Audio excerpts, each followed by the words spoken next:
Guys, nakusulti sa inyo Dili ta ng tao nga close nimo, labanan ka. Napoy uban nga mapas if concern pero hilom ra nga gitraidor kaniya.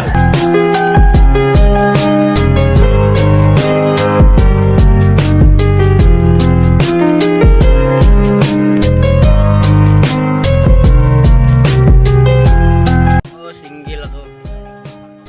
Pero may isang tao na hanggang ngayon laman pa rin ang puso.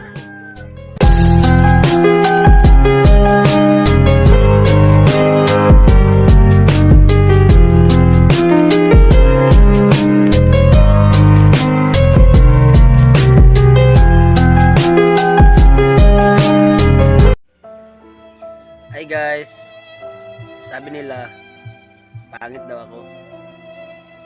Okay lang, kasi sa totoo lang hindi naman talaga ako pinanganak para magustuhan ng lahat.